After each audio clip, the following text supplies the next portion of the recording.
मसीह में अति प्रिय भाई बहनें, आप सभी को जय मसीह की। Praise the Lord. मेरे प्यारों, आप किसकी आवाज़ सुनते हैं? जब मैं इस प्रश्न पर गंभीरतापूर्वक विचार कर रहा था, मेरे सामने 5 व्यक्तियों का जीवन चला आया। उनके जीवन से कुछ बातों को बताकर मैं परमेश्वर के वचन के आधार पर आपके सामने कुछ सलाहों को रखना चाहता हूँ। प्रभु ने हमें 2 कान और 1 मुंह दिया है ताकि हम 2 शब्द सुने और 1 शब्द बोले। यदि ऐसी बात नहीं होती तो परमेश्वर कान को भी मुंह के पास ही रख देता कि वो मुंह के खुलते ही तुरंत उसकी सुन लेता और वही उसके लिए सही होता। परंतु बात ऐसी नहीं है। दरअसल परमेश्वर हमेशा ये चाहता है कि हम अपने मुंह से 1 शब्द बोले पर 2 शब्द सुने। पर केवल इतना ही नहीं, 2 शब्दों को सुनते समय हमें 2 प्रकार के शब्दों को भी सुनने के लिए मिलते हैं। बच्चे हो या बड़े, प्रत्येक के जीवन में कई बार ऐसी 2 प्रकार की आवाज़ें सामने आती है, जिनमें से एक को ग्रहण करने तथा दूसरे को टुकड़ा देने की जरूरत होती है। मान लीजिए एक बच्चा घर में बैठा है, तब उसकी मम्मी किचन से उसे आवाज़ देती है, बाबू ज़रा इधर आओ। लेकिन उसी समय बाहर से उसका एक दोस्त भी पुकार उठता है, बाबू चलो साइकिल चलाएंगे, खेलेंगे। दोनों आवाज़ उस बच्चे के पास पहुंचती है, पर उसमें से किसकी वो सुनता है ये तो उसी के ऊपर निर्भर करेगा।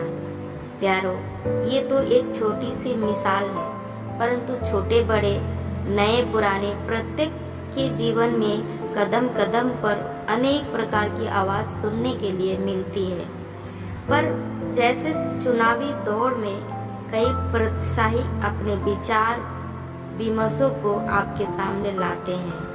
अनेक उम्मीदवारों के भाषण आपको सुनने को मिलते हैं, परंतु उनकी बातों को अच्छी तरह परख कर उनमें से जिसे आप उत्तम समझते हैं उसे ही चुनकर अपना वोट देते हैं। ठीक वैसे ही इन भिन्न भिन्न आवाज़ों को भी अच्छी तरह पहचान कर आपको उनमें से किसी एक को चुनना है। हम प्रतिदिन, प्रति घंटा, प्रतिफल अनेक आवाज़ों के बीच रहते हैं, पर उनमें से हमें किसको चुनना है? हमारा चुनाव कैसा होना चाहिए? इसी विषय पर मैं कुछ प्रकाश डालना चाहता हूँ। पहला नंबर है, सबसे पहले मैं आदम हवा के जीवन की ओर आपका ध्यान आकर्षित करना चाहता हूँ। यहोवा परमेश्वर ने जितने बैनने पशु बनाए थे, उन सब में सांप धूर्त था और उसने स्त्री से कहा, क्या सच है कि परमेश्वर ने कहा कि तुम इस वाटिका के किसी वृक्ष का फल ना खाना? स्त्री ने सांप से कहा, इस वाटिका के वृक्षों के फल हम खा सकते हैं, पर जो वृक्ष वाटिका के बीच में है उसके फल के विषय में परमेश्वर ने कहा है कि ना तो तुम उसको खाना और ना उसको छूना, नहीं तो मर जाओगे। तब सांप ने स्त्री से कहा, तुम निश्चय ना मरोगे, वरन परमेश्वर आप जानता है कि जिस दिन तुम उसका फल खाओगे उसी दिन तुम्हारी आंखें खुल जाएगी और तुम भले बुरे का ज्ञान पाकर परमेश्वर के तुल्य हो जाओगे। आदम की पत्नी हवा के पास एक विपरीत आवाज आई। जब परमेश्वर ने प्रथम आदम मनुष्य हवा को बनाकर आदन के बगीचे में रखा, तब यहोवा परमेश्वर ने आदम को यह आज्ञा दी कि तू वाटिका के सब वृक्षों का फल बिना खटके खा सकता है, पर भले या बुरे के ज्ञान का जो वृक्ष है उसका फल तू कभी ना खाना, क्योंकि जिस दिन तू उसका फल खाए उसी दिन अवश्य मर जाएगा। जब आदम को ये आज्ञा दी गई थी तब उस समय हवा नहीं बनाई गई थी, क्योंकि उसके बाद के वचनों में ये लिखा है कि परमेश्वर ने आदम के लिए एक सहायक अर्थात स्त्री हवा को बनाया।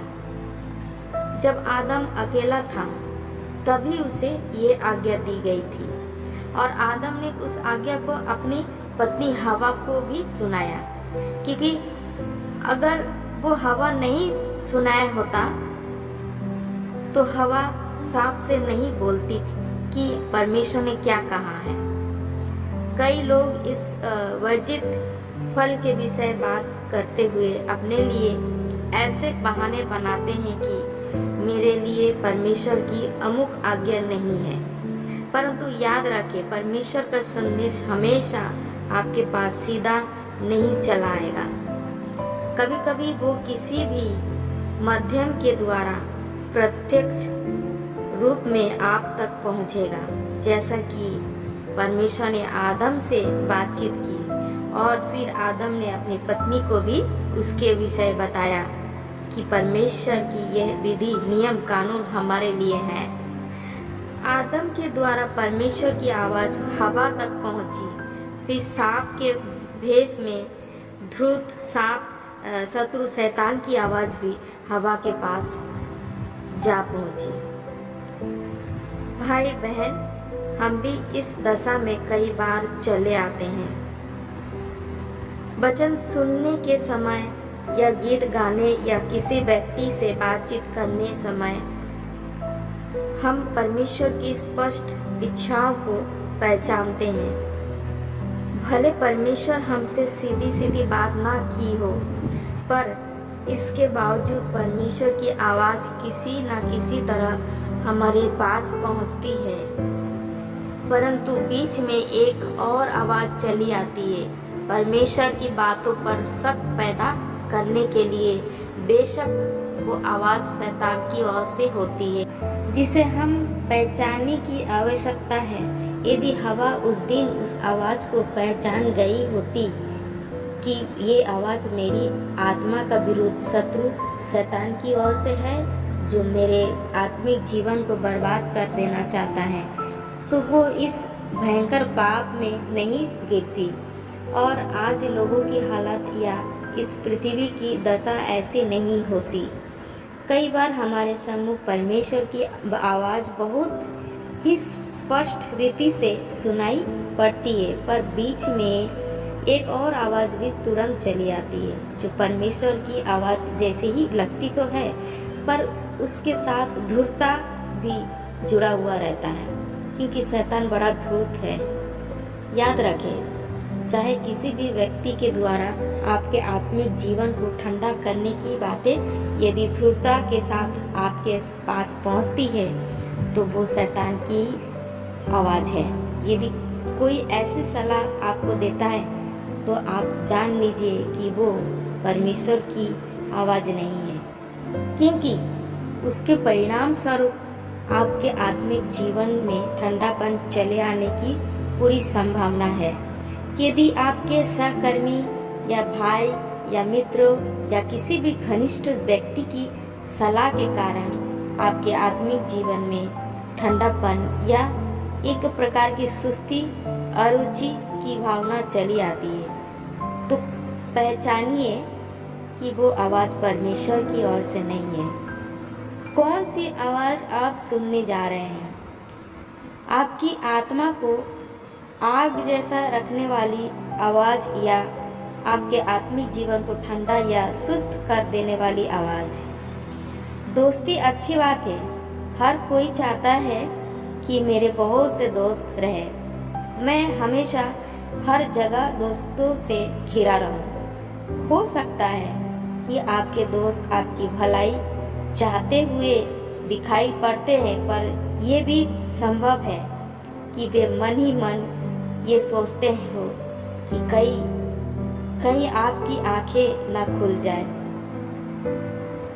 और आप भी आगे ना बढ़ जाए। इस कारण उनकी बड़ी बड़ी प्यार भरी मीठी मीठी फुसलाने वाली बातें भी आपके कानों में गूंज उठे, पर सतर्क रहे, क्योंकि मित्रों के बढ़ाने से तो नाश होता है, परंतु ऐसा मित्र होता है जो भाई से भी अधिक मिला रहता है। हाँ, आपके दोस्त भी शैतान का दूत बनकर आपको बर्बादी की ओर ले जा सकते हैं। हमारे ऑफिस में ड्राइवर का काम कर रहे एक भाई ने एक दिन मेरे पास आकर कहा, आप मुझे छुट्टी दीजिए और मुझसे जो कुछ गलती हुई है उसे माफ़ कर दीजिए। मैंने कहा, ठीक है भाई, तुम जा तो रहे हो, पर अपने आत्मिक जीवन को सुरक्षित रखो। मैं उसे आशीष देकर कहा, ठीक है, चाहे तुम मेरे साथ काम करो या कहीं और, पर तुम्हारी आत्मा बहुमूल्य है। केवल खाना पीना, धन संपत्ति, सुख और आराम ही मनुष्य का जीवन नहीं है। इसलिए अपने आत्मिक जीवन के विषय में तुम्हें सोचना है। मैंने उसे समझाया कि तुम ट्रक चलाने के लिए जा रहे हो, अच्छी बात है, तुम्हारे परिवार की ज़रूरत ज़्यादा है। परिवार की मांग है कि तुम ट्रक चलाकर ज़्यादा पैसा कमाओ, अच्छी बात है, तुम जा सकते हो, पर तुम्हारी आत्मा को बचा कर रखने के लिए मैं तुम्हें सलाह दे रहा हूँ। तब वो रोने लगा और कहने लगा कि आप ही के चलाए मैं जा रहा हूँ। मैंने कहा, क्या मेरे चलते तुम जा रहे हो? मैंने तो तुमसे कोई बुराई नहीं की, ना ही मैंने तुम्हें हटाया। वो कहने लगा, आपने मुझे बहुत छोटा समझा है। मैंने कहा, मैं तुम्हें बेटा समझता हूँ, छोटा नहीं। तब उसने कहा, हाँ, लेकिन कुछ भी हो, आपने मुझे छोटा समझा। और ये कहते हुए वो नाराज़गी के साथ चला गया। मुझे उसके बर्ताव से बड़ा दुख हुआ। मैं सोच रहा था कि मैंने उसे किस प्रेम से, कितने अच्छे ढंग से रखा था। इतने दिनों तक वो ठीक था, अच्छी तरह काम कर रहा था, पर अचानक उसे क्या हो गया? आखिर बात क्या है? जब मैंने इसका पता लगाया तो ये पता चला कि उसके दोस्तों ने, जो बड़ी गाड़ी चलाने वाला ड्राइवर खलासी थे, ये कहकर उसका कान भर दिया था कि तुम बड़े मालिक की गाड़ी चलाते हो, लंबे लंबे सफ़र पर जाते हो, पर तुम्हें मात्र इतना ही पैसा मिलता है। क्यों? तुम्हें तो इतना मिलना चाहिए था। प्यारे, आपके दोस्त आकर आपसे कहेंगे कि आपकी तरह अच्छा और भला आदमी दूसरा नहीं है, आपको तो ये होना चाहिए था, वो होना चाहिए था। परंतु सावधान, ये पहचाने कि कौन सी आवाज़ है। कहीं आपके आत्मिक जीवन को बर्बाद करने, ठंडा या सुस्त कर देने की कोशिश करने वाली आवाज़ तो नहीं। यदि ऐसी ही आवाज़ है तो मैं आपको लिख कर दे सकता हूँ कि ऐसी आवाज़ परमेश्वर की ओर से नहीं, बल्कि शैतान की ओर से है। और चूँकि शैतान बड़ा धूर्त, और इसलिए वो आपकी आत्मा के विरुद्ध में आपको फाड़ खाने के लिए आपके नज़दीक रहने वाले दोस्तों को, या जिन्हें आप अंकल, दादा या डैडी भी कहते होंगे, इस्तेमाल कर सकता है। प्यारे भाई बहन, मैं हमेशा कहता हूँ कि शैतान और हवा के बीच में कई सालों से दोस्ती चली आ रही थी। यदि बात ऐसे नहीं होती तो केवल एक दिन उसके कहने पर वो तुरंत उसकी बातों को मानकर उस फल को नहीं खा लेती। जब कभी हवा अकेली रहा करती थी, शैतान तुरंत उसके पास चला आया करता था और उसके कानों में प्यार से फुसफुसाया करता था। हवा बहन, आप कैसी है? आप यहाँ अकेली बैठी है, आपके पति कहाँ गए हैं? हवा कहती होगी, वे भी घूम रहे हैं। तब शैतान फिर फुसफुसाता था, बहन जी देखिए ना, आपको भी परमेश्वर के जैसा होना चाहिए था, क्योंकि रूप तो परमेश्वर का जैसा ही है। लेकिन परमेश्वर नहीं चाहता है कि आप उससे बड़े हो जाए। अंकल लोग आंटी लोग नहीं चाहते हैं कि आप उनसे बढ़ जाए। आप में इतनी खूबसूरती है, योग्यता है, खूबी है। सावधान, आप किसकी आवाज़ सुन रहे हैं? प्यारे भाई बहन, ये खतरा हर जगह मौजूद है। चाहे आप दुनिया के किसी भी कोने में जाकर क्यों न रहे, वहाँ भी दो प्रकार की आवाज़ आपके कानों में गूंजेगी।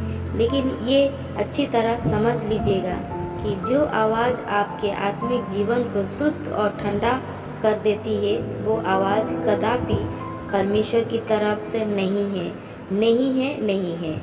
Hallelujah, praise the Lord.